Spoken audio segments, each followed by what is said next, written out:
Gold trusted gold buyers మీరు తాకట్టు పెట్టిన బంగారాన్ని విడిపించి ఈ రోజు ఉన్న మార్కెట్ ధరకు కొనబడను.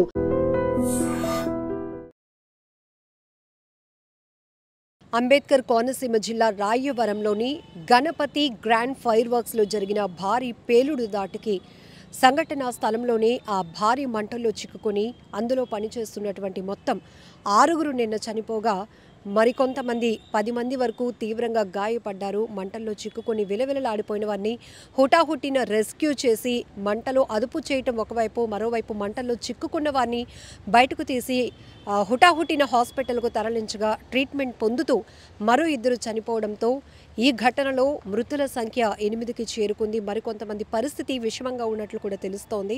చాలా బాధాకరమైన ఘటన. దీపావళి పండుగ అందరి జీవితాల్లో వెలుగులు నింపాలి అనే ఉద్దేశంతో అందరూ ఎంతో సంతోషంగా జరుపుకునే, ఎంతో మందికి కాదు చిన్న నుంచి పెద్దవాళ్ళ వరకు అందరికీ ఇష్టమైనటువంటి పండుగ కాబట్టి బాణాసంచాలు పేలుస్తూ దీపావళి క్రాకర్స్ కొనుగోలు కూడా పెద్ద మొత్తంలో జరుగుతుంది. కోట్లలో బిజినెస్ జరుగుతోంది. ఈ క్రమంలోనే బాణాసంచా తయారీ కేంద్రాల్లో జరుగుతున్న ప్రమాదాల వరకు వస్తే అమాయకులు కూలి కోసం, కుటుంబ పోషణ కోసం వస్తున్న వారు ఏదో ఒక ప్రమాదానికి గురై ప్రాణాలు పోగొట్టుకోవటం చాలా బాధాకరమైన ఘటన. లాస్ట్ ఇయర్ నర్సీపట్నం ప్రాంతంలో కూడా ఇలానే మందుగుండు సామగ్రి తయారు చేస్తూనే ప్రమాదం సంభవించడం వల్ల చాలామంది చనిపోయిన ఘటన మరొక ముందు ఇప్పుడు కోనసీమ జిల్లా రాయవరం కొమరిపాలెంలో జరిగినటువంటి ఈ భారీ పేలుడు దాటికి అందులో మృతుల సంఖ్య 8కి చేరుకోవటం చాలా బాధాకరమైన ఘటన.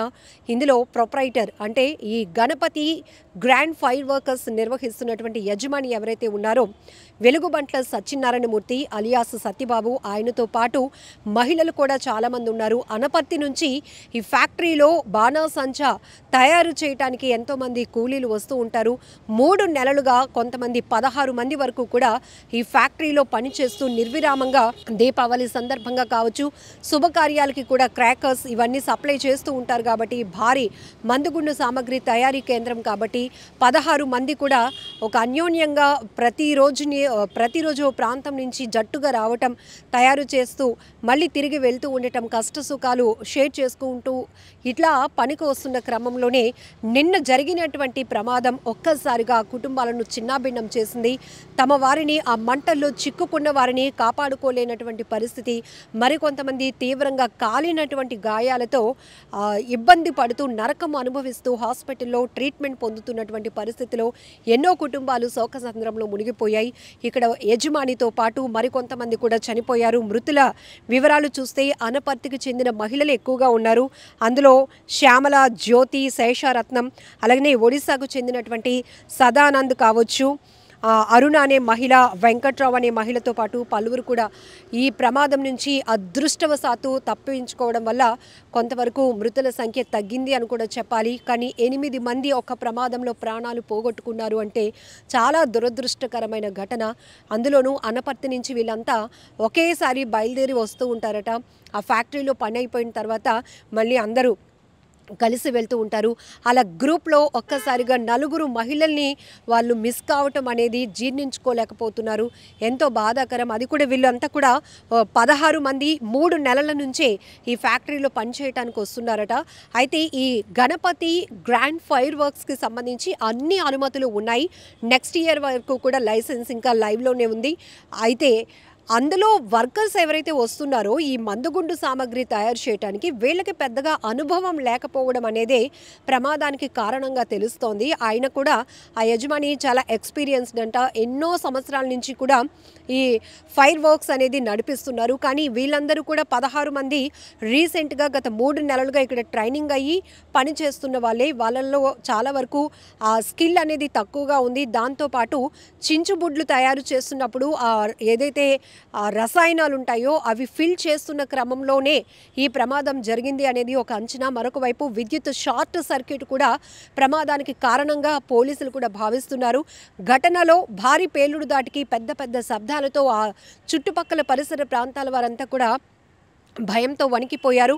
అయ్యో, అక్కడ తయారీ కేంద్రంలో ఏదో పెద్ద ప్రమాదమే జరిగింది, భారీ ఎత్తున పొగలు అలముకున్నాయి, మంటలు పైకి ఎగసి పడుతున్నాయి, అందులో పనిచేస్తున్న వాళ్ళ పరిస్థితి ఏంటి అంటూ కూడా చుట్టుపక్కల పరిసర ప్రాంతాల వాళ్ళు కూడా పరుగున అక్కడ ఏం జరుగుతుందో తెలుసుకునే ప్రయత్నంలో వెళ్ళారు. దాంతోపాటు సమాచారం అందిన వెంటనే అగ్నిమాపక సిబ్బంది, స్థానిక పోలీసులు కూడా రెస్క్యూ ఆపరేషన్ కంటిన్యూ చేసి అక్కడ పెద్ద ఎత్తున ఫైర్ ఇంజన్స్తో చేరుకొని మంటలు అదుపు చేసే క్రమంలో చాలా వరకు కూడా అందులో అప్పటికే తయారీ అయిపోయి రెడీ టు గో, అంటే రెడీ టు మూవ్, ఇతర వ్యాపారస్తులకి తరలించడానికి సిద్ధంగా ఉన్నటువంటి మందుగుండు సామగ్రి కూడా పెద్ద ఎత్తున అందులో ఉండటం వల్ల ప్రమాద స్థాయి మరింతగా పెరిగిందని చెప్పుకోవాలి. ఒకవైపు తయారు చేస్తున్న ప్రక్రియ కొనసాగుతుంది, మరొక వైపు తయారు చేసి రెడీగా వ్యాపారస్తులకు ఇవ్వడానికి సిద్ధంగా ఉంచినటువంటి మెటీరియల్ కూడా ఎక్కువగా ఉంది, ప్రోడక్ట్ అనేది. దీనివల్ల మంటలు అదుపు చేయడం కూడా చాలా కష్టపడాల్సి వచ్చినటువంటి పరిస్థితి. కొన్ని గంటల పాటు రెస్క్యూ కొనసాగిన తర్వాత పరిస్థితి అయితే అదుపులోనికి వచ్చింది, మంటలు అదుపులోనికి వచ్చాయి. వెళ్ళి చూసే లోపే ఒకవైపు మంటలు ఆపుతున్న క్రమంలోనే చాలామంది మృతదేహాలు కనపడటం, అందులో 6 అప్పటికే మంటల్లో పూర్తిగా చిక్కుకొని కాలి బూడిదైనటువంటి దృశ్యాలు ప్రతి ఒక్కరిని తీవ్రంగా కలిచివేశాయి. ఈ భారీ పేలుడు దాటికి అక్కడున్న భయానక వాతావరణానికి ఇంకా ఇందులో చిక్కుకున్న వారి పరిస్థితి ఎలా ఉంటుందో ఏంటో అనే ఒక భయం కూడా వెంటాడింది. అందులో అనుకోకుండానే కొంతమంది తీవ్ర గాయాలతో బయటపడి హాస్పిటల్కు తరలించగా చికిత్స పొందుతూ మరో 2 చనిపోవడం వల్ల ఈ ప్రమాద ధాటిలో 8 మంది ప్రాణాలు కోల్పోయారు. 8 కుటుంబాలు రోడ్డును పడ్డాయని చెప్పుకోవాలి. ఎందుకంటే వీళ్ళు పని చేస్తే కానీ ఆ కుటుంబాలను పోషించుకునే పరిస్థితి లేదు. ఇందులో ఎక్కువగా మహిళలే ఉన్నారు, అందులో మగవాళ్ళు కూడా ఉన్నారు. ఈ ఫ్యాక్టరీ నిర్వహిస్తున్నటువంటి యజమాని ఎవరైతే ఉన్నారో వెలుగంట్ల సత్యనారాయణమూర్తి సత్యబాబు గారు, ఆయన కూడా చనిపోవడం జరిగింది. చాలా బాధాకరమైన ఘటన. ఇట్లాంటి ఫ్యాక్టరీలు కొంతమందికి ఉపాధి ఇచ్చినా, వాళ్ళు వ్యాపారం కొనసాగించినా ఎప్పటికైనా ప్రమాదమే. అన్ని అనుమతులు ఉన్నప్పటికీ కూడా ఫైర్ సేఫ్టీకి సంబంధించి ఇమీడియట్గా అలర్ట్ అవ్వడానికి కావాల్సినటువంటి స్కిల్ కూడా ఉండాలి, వాళ్ళకి దానిపై నాలెడ్జ్ కూడా ఉండాలి. ఇట్లాంటి భారీ ప్రమాదాలు ఎక్కువగా మనం ఫ్యాక్టరీల్లో చూస్తూ ఉంటాం.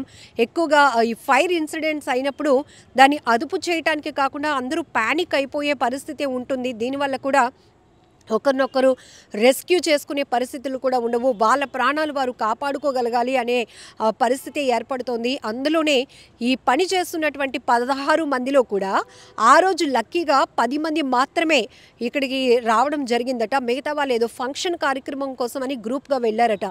లేదు అంటే ఈ ప్రమాదం మరింత పెద్దగా జరిగి ఇంకా ఎక్కువ మంది ప్రాణాలు పోయే పరిస్థితి ఉండేది. కానీ లక్కీగా ఏంటంటే వాళ్ళు అదృష్టవంతులనే చెప్పాలి. అనుకోకుండా ఆఫ్టర్నూన్ టైంలో వేరే ఫంక్షన్కి వెళ్ళటం వల్ల పూర్తి స్ట్రెంత్ కూడా రాలేదు. దానివల్ల కూడా ప్రమాదం, మృతుల సంఖ్య కూడా తగ్గడం చాలా గొప్ప విషయం అనే చెప్పాలి. ఎందుకంటే వాళ్ళు చాలా అదృష్టవంతులు అని చెప్పాలి. బట్ దురదృష్టవశాత్తు చనిపోయిన మృతుల కుటుంబాలకు సంబంధించి మాత్రం ఆ కుటుంబాలను ఓదార్చడం ఎవరి తరం కావటం లేదు. ఇలా గ్రూప్గా ఎవరైతే వాళ్ళు పనిచేయడానికి వచ్చి వెళ్తూ ఉంటారో వాళ్ళందరూ కూడా వాళ్ళ డేస్ని ఈ 3 నెలల నుంచి వాళ్ళు ఎలా వస్తున్నారు, ఇక్కడ పనిచేసి ఎలా వెళ్తున్నారు అనే ఆ మెమోరీస్ అన్నీ కూడా మాట్లాడుకుంటూ డిస్కస్ చేసుకుంటూ ఉండటం, కన్నీళ్లు పెట్టుకోవడం కూడా చాలా బాధాకరమైన విషయం. ఒక్కసారిగా దీపావళి పండుగ ముందు కోనసీమ జిల్లా రాయవరంలో జరిగినటువంటి ఈ పేలుడు అనేది చాలా పెద్ద ప్రమాదంగా మనం చెప్పుకోవాలి. రాష్ట్రాన్ని వణికించింది. దీంతో అధికారులు కూడా అలర్ట్ అయ్యారు. ఎక్కడైతే మందుగుండు సామగ్రి తయారీ కేంద్రాలు ఉన్నాయో వాటన్నిటిపైన పూర్తి స్థాయి పర్యవేక్షణ పెట్టారు. ఎందుకంటే ఫోకస్ పెట్టకపోతే ప్రమాదాలు జరుగుతున్నాయి, ప్రాణాలు పోతున్నాయి, చాలా ప్రమాదం. ఇప్పటికీ కూడా కొన్ని అధికారికంగా లైసెన్స్ కంప్లీట్ అయిపోయి ఎక్స్పైరీ డేట్లో ఉన్నప్పటికీ కూడా కొంతమంది అనధికారికంగా నిర్వహిస్తున్నారు, ప్రాణాలు రిస్క్లో పెడుతున్నారు. వాటిపైన కూడా అధికారులు ఫోకస్ పెట్టడమే కాకుండా అధికారికంగా మీడియా ద్వారా హెచ్చరికలు కూడా జారీ చేయడం జరిగింది. సేఫ్టీ ప్రికాషన్స్ మాత్రం మస్ట్గా ఉండాలి. ఎప్పటికప్పుడు ఆకస్మిక తనిఖీలకు కూడా మేము రావడం జరుగుతోంది. ఇట్లాంటివి ఎవరైనా కనుక సేఫ్టీ ప్రికాషన్స్ లేకుండా, లైసెన్స్ అయిపోయినా కూడా నిర్వహిస్తూ ఉంటే కనుక భారీ ఎత్తున కేసులు నమోదవుతే యాక్షన్ కూడా చాలా గట్టిగా తీసుకోవాల్సి ఉంటుందని కూడా హెచ్చరించడంతో ఇప్పుడు రాష్ట్ర వ్యాప్తంగా కూడా ఈ తరహా బాణాసంచా తయారీ కేంద్రాల నిర్వాహకులు కూడా అలర్ట్ అయ్యారు. సో ఏది ఏమైనప్పటికీ చాలా బాధాకరం. ఒక నెల క్రితమే మీ అందరికీ తెలుసు వైజాగ్ హార్బర్లో కూడా ఇలానే ఒక గ్యాస్ కటర్ వర్క్ చేస్తూ ఉండగా సిలిండర్ పేలి ఎంత ప్రమాదం జరిగిందో ఇలాంటి ప్రమాదాలు ఊహించడానికి కూడా చాలా కష్టంగా ఉంటాయి. అందులో గుర్తుపట్టలేని రీతిలో వాళ్ళ మృతదేహాలు కాలి బూడిదవ్వటం అనేది చిన్న విషయం కాదు, చాలా బాధాకరమైన విషయం. ఆ కుటుంబాలను ఈ విషాద ఘటనలు జీవితాంతం వెంటాడుతూనే ఉంటాయి. ఏది ఏమైనప్పటికీ కూడా క్షతగాత్రులు ఎవరైతే తీవ్ర కాలిన గాయాలతో చికిత్స పొందుతున్న వారు త్వరగా కోలుకోవాలని మనం కూడా కోరుకుందాం. And for more videos, please subscribe to iDream. Please subscribe to iDream. Please subscribe iDream. And please subscribe to iDream. For more videos, subscribe to iDream. Please like, share and subscribe to the channel. Congratulations, iDream. Subscribe to iDream. Subscribe to iDream. so subscribe to iDream Media. iDream ki iDream team andarki huge congratulations. Please subscribe iDream Media. Please subscribe to iDream. Subscribe iDream. Please subscribe to iDream. iDream అంటే నా కళల ఛానల్ను subscribe చేసుకున్నారు, నోరు తిరుగుతలేదు. మీరైతే గంట గుర్తు కొట్టండి. For more such videos, please subscribe to iDream. Subscribe to iDream. Please subscribe to iDream. Please subscribe iDream Media. Please do subscribe to iDream. Please subscribe to iDream Media. For best entertainment and information, please subscribe iDream. And don't forget to subscribe to iDream.